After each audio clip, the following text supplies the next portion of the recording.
تشہد میں انگلی اٹھانے کا طریقہ کیا ہے؟ آدمی جب قاعدہ اولا یا اخیرہ میں بیٹھا اور جب التحیات پڑھتے ہوئے وہ پہنچے السلام علینا وعلی عباد اللہ الصالحین، اس کے بعد جب اشہد ان لا الہ الا اللہ کہے تو انگلی اٹھائے. ان دونوں بیچ والی انگلی اور انگوٹھے کو اس طرح رکھنا چاہیے اور یہ انگلی اس طرح اشہد ان لا الہ پر اٹھانا چاہیے اور الا اللہ پڑھ کے گرا دینا چاہیے اور انگلی قبلے کی طرف ہونی چاہیے. والد حجر رضی اللہ عنہ کہتے ہیں قلت لانظرن الى صلاة رسول اللہ صلی اللہ علیہ وسلم کیف یصلی، میں نے کہا میں ضرور دیکھوں گا اللہ کے رسول صلی اللہ علیہ وسلم کو کہ آپ کیسے نماز پڑھتے ہیں. فنظرت الیہ، تو میں نے غور سے آپ کو دیکھا. فوصف، تو حضرت والد حجر نے بتایا. قال ثم قعد وافترش رجله اليسرى، آپ بیٹھے التحیات میں اور آپ نے اپنے بائیں قدم کو بچھایا، بائیں قدم کو بچھایا. اور ووضع کفہ، آپ بیٹھے اور بیٹھ کر آپ نے کیا کیا، قدم کو بچھا دیا اپنے بائیں، اسی پر بیٹھے.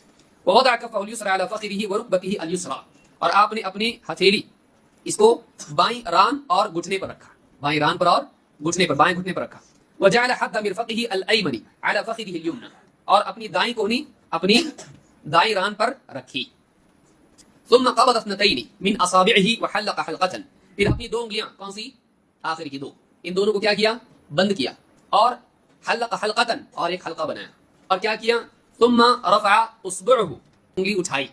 فرأيته يحركها يدعو بها، تو میں نے دیکھا کہ آپ اس کو حرکت دے رہے ہیں اور دعا کر رہے ہیں، یعنی دعا کے ساتھ اس کی تحریک تھی. تو کچھ بات تو کہتے ہیں کہ وہی تو حرکت تھی، اٹھایا نا، اٹھایا اشہد ان لا الہ الا اللہ. اس کی کوئی دلیل نہیں ہے، لا پہ اٹھانا الا اللہ پہ رکھنا کوئی دلیل اس کی نہیں ہے. بلکہ آپ نے بیٹھتے دیکھو، آپ نے بیٹھا، یہاں ہاتھ رکھا، یہاں ہاتھ رکھا، پھر اٹھایا، تو اس میں بیٹھتے ہی انگلی اٹھانا اور اٹھانے کے بعد حرکت کا ذکر آ رہا ہے. تو جو اس کے علاوہ ہے، اٹھانا خود کیا ہے، انگلی اٹھانا حرکت ہے کہ نہیں ہے؟